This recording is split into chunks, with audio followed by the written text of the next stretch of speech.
All right.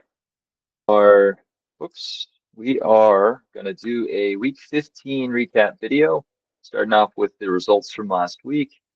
I had an 11-5 victory over Alex, which was really close. A difference of one RBI, one walk,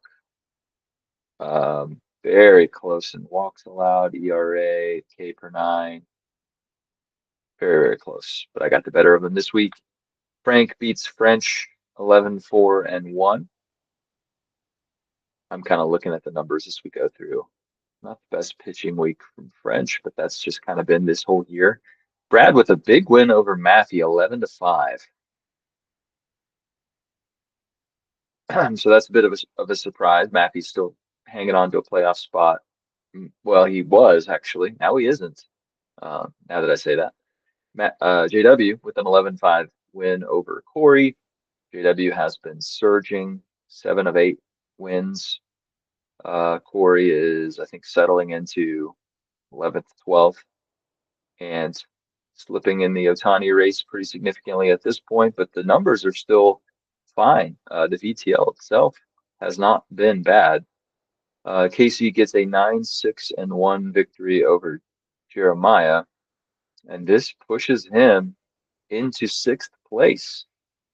It's pretty late in the season. I'm not positive on this, but I'm not sure. And if week 16 at the All-Star break, Casey's been in a playoff position before. I know he's been close a couple times, but now I'm not sure if that's where he wants to be. So it's an interesting dynamic there. And then Nate at the last second gets an 8-7-1 victory over Bo, who has just been playing really well, despite selling early. Has been right in the thick of it, is right in the thick of the Otani hunt. So that's pretty cool. I've done a thing. I'm not sure whether it'll be good to anyone else, but I've changed the format of the commissioner's report page. I think this is just an idea, but maybe seeing everything in one screen, at least I can see this on one of my big monitors. It's kind of nice. I have changed the location of a few of the tables, but basically it's the same data. I've really condensed the commissioner's observation table.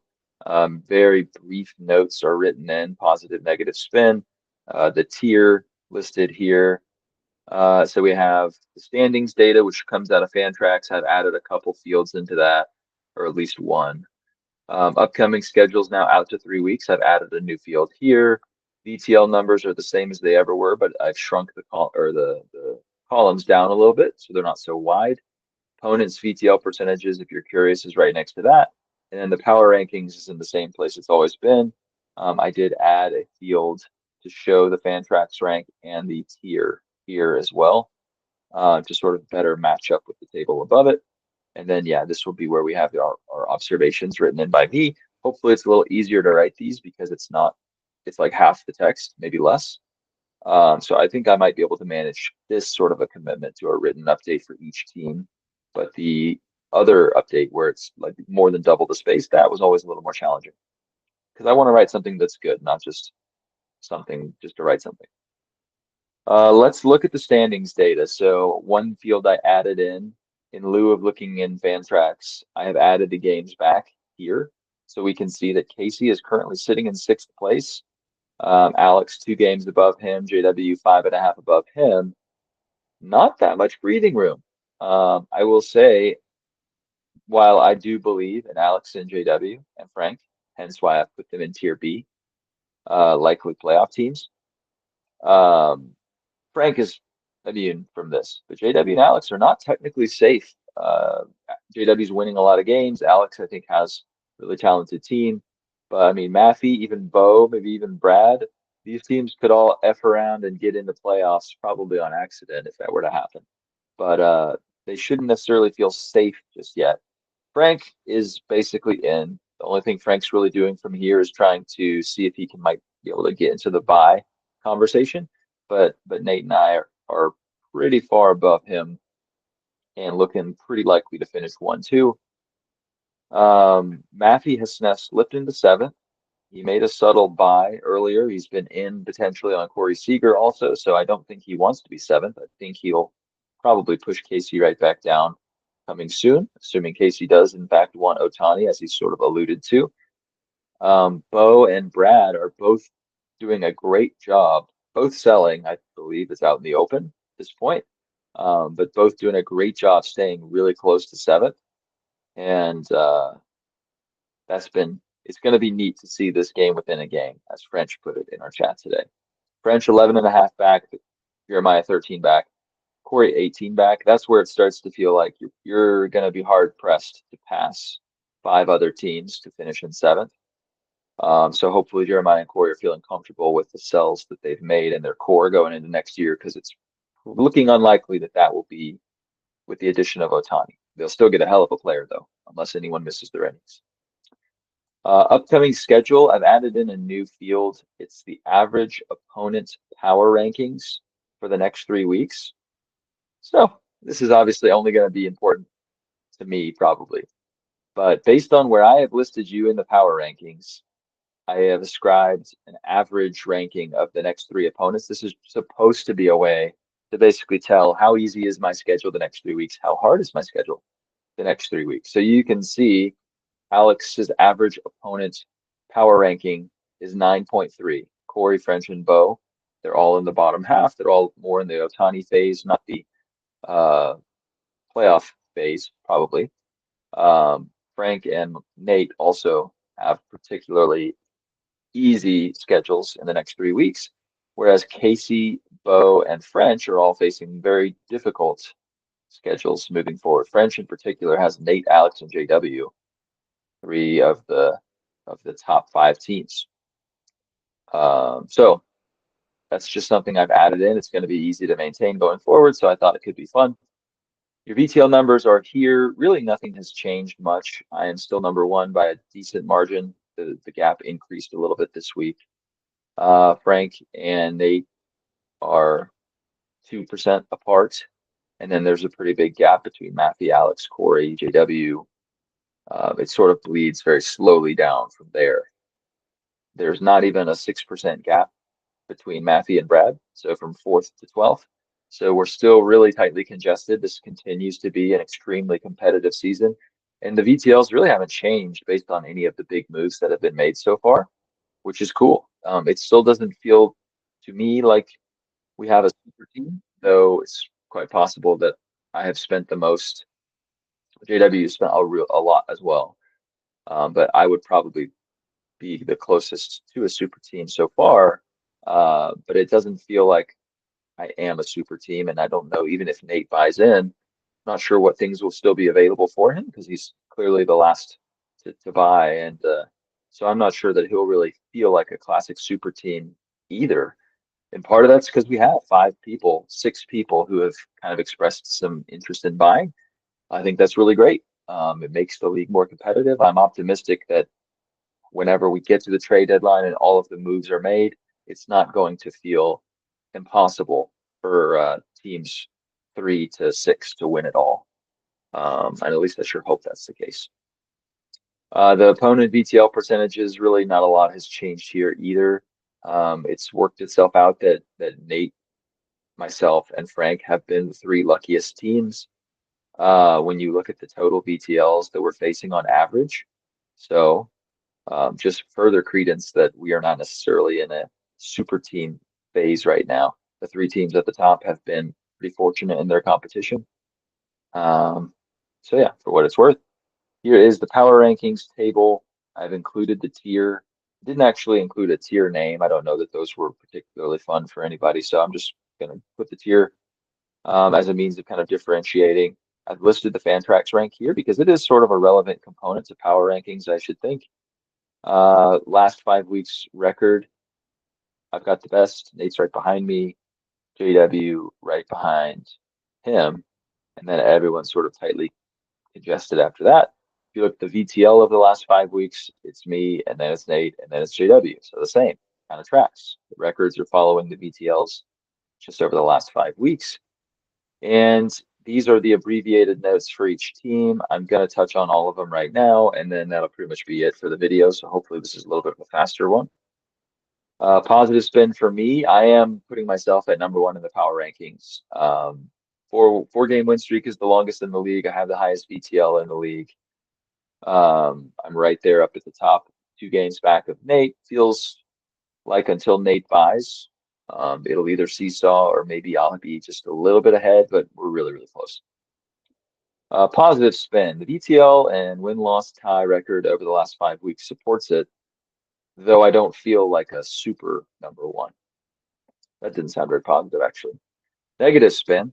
Sub 50% hitting VTL in back-to-back weeks makes me nervous, even with the number one pitching VTL. Nate joins me in tier A. Positive for him. It may be a toss-up now between Nate and Justin, but when Nate buys, I expect him to be the favorite. The negative, the pitching has fallen all the way down to 6th place by VTL, so we will see what arms can be bought. And that's part of the trick, I think, right now. It doesn't feel like there are too many great arms available, but Nate also has Pablo Lopez and Hunter Green hurt. And once they come back, I mean, that's the best aces you could hope to acquire at the deadline, so to speak. So pitching should be on the rebound by the time the playoffs get here, assuming they do come back healthy. Tier B, it's Frank, JW, then Alex. I flip-flopped Alex and JW this week as JW just keeps on winning. And Alex played Nate and myself, but has lost 2 weeks in a row now, 3 weeks in a row now, technically, I believe. Positive note for Frank is he's not far behind Nate in hitting or pitching VTL, and he has a lot of ammunition remaining to buy. The 52.62% VTL with 39, 35, and 6 record over the last 5 weeks is fine, but it doesn't feel number 3 good for Frank.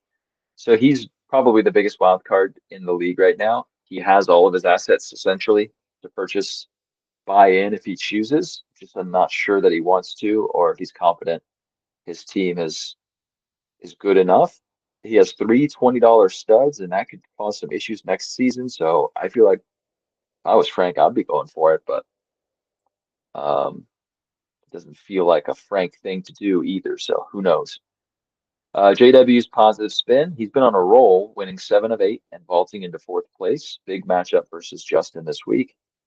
The negative would be JW was much improved in T2 and has been beating everyone, but he's also pretty much out of ammunition to improve. Whereas Nate, Frank still have some. I have a little. Alex still has some. So of the 5 teams who have shown that they're in, JW probably has the least improvement left. But the VTL numbers, you basically just got to throw them out for him in some way because the beginning of the season was so bad. He's really found his stride. Hence why I believe he deserves to be 4th in the power rankings over Alex right now. Alex, note, is the staff is elite. So going all in makes sense, but we'll see if Alex hesitates after back-to-back losses. After 3 losses, I should have said. The negative spin, Alex, it's almost a positive spin. Alex was top 4 in every pitching category but saves this week, and he's still lost pitching 3 to 5 to me. That's just bad luck. We've both had extremely good pitching weeks. JW had a really good pitching week as well. I was just a little bit better in several different ways. I mean, a little bit. So even though he lost, the offense was very bad for Alex, to be fair. But the pitching has been good enough to carry him. This week, it would have been good enough to carry him against most teams, just not the specific matchup this week. Maffey has been above 54% on at least one side of the ball each of the last 5 weeks, and that sounds good. But Maffey has also been below 38% on one side of the ball 5 of the last 6 weeks. So there's just a lot of ups and downs. Doesn't feel like there's very many times when both sides coalesce and we get this awesome week. It did happen 3 weeks ago. I think he was over 70% on both sides of the ball. So it's in there, but it's at this point, it looks hard to project 3 straight weeks of that in the playoffs. That would be enough to beat the best teams in the league, back to back to back weeks. So Mappy has kind of kept his ears open, it sounds like, for buying opportunities. He bought Matt Olson. He's been in on this Corey Seager reportedly. So we'll see how much improvement he can make. And there is a ceiling that's there that could knock somebody out for sure. So we'll see. I have Casey up in Tier C this week, not in the Otani chase, but in the playoff chase. I have a note. Casey could very well end his 7-year playoff drought this year if he wants to. We'll see. And I truly don't know which would mean more to him, making the playoffs or possibly getting Otani. Sounds like in the chat, based on what we've seen today, he sounds like he wants Otani. However, if he sneaks his way into the playoffs, I imagine he'd at least be a little bit happy about it. I have Bo leading the Otani chase, which if you had asked me in June when Bo was already selling, he was the first to market. I wouldn't have expected that because when you sell early on, theoretically, you're giving away your talent. You're shedding your ability to kind of win categories throughout the year. But it hasn't seemed to matter. Maybe the youth movement is looking strong for Bo. Maybe that's what it is. He's got a couple guys that are really producing already, and a few that are clearly not. So maybe he could sneak around and make playoffs. I'm sure he doesn't want to. But anyways, the note for Bo, he looks like a wild card playoff team with 50% VTL and basically a 500 record over the last 5 weeks. Considering we know we're in the rebuild process, there's really nothing negative to say here. He's executing exactly what he wants to do, I presume, staying right around that 7th place mark, despite having already liquidated a lot of his assets. Note for French here in Tier D, he has loaded up with 19 picks in the top 11 rounds. He has a 1, 2, 2, 3, 3, 4, 4, 4, 5, 5, 6, 6, 7, 8, 8, 9, 10, 11, and 11. This is not a note for negative. I couldn't really find a huge negative here. I'm just saying that James Wood may have quietly become the best offensive contract in the league. And if you've been living under a rock and you're not aware of what James Wood's been up to this season, he's scored 59 runs, hit 24 homers, 69 RBIs, 59 walks, which is nuts. 8 stolen bases net, hitting 278, slugging 534, 915 OPS. Oh yeah, he's $5 and he's eligible to be kept through this year and then 2 more years after that, I believe, right? 23, 24, 25, 26, 27. So he's going to be kept for $5 and then probably $7 or something. That is a pretty good guy to pair with Aaron Judge for those same 2 years. And I wish we could all have that back. All right, maybe I should do a video on that. What's the best value guy each person has? Because there are some really good contracts still here, despite our savvy as a league having increased over time. Note for Brad. Brad's rattled off back-to-back wins and it's just 5 games out of the Otani sweepstakes. So he's executing his game plan. He has a few pieces he could sell. So does he wait to maximize his standings or sell now? TBD, but I think I see a message in our chat right now from Brad. So he's thinking of selling, I think, for sure. Just a matter of how long will he hold out before he pulls the trigger on those kinds of moves. Tier E is Corey and Jeremiah. These are the teams that I would have a hard time seeing making a giant leap forward. French may need to come down in here at some point if he loses. I know I have him above Brad technically. I think VTL wise, you would say he should be above Brad, but Brad is higher in the standings by 5 games despite that. So Corey and Jeremiah, their notes. Corey's probably not getting Otani, but he's hand selected several keepers and has high draft capital. Most of the elite picks have been spent by the contenders, but Austin Riley still has to find a home, so there's going to at least be one more splash for sure, at least one from Corey. Note for Jeremiah, he has 6 top 3 round picks: Chorio, Merrill, Smith, Cole, Schwarber, and Wilson. So Jeremiah's feeling ready for 26, I think.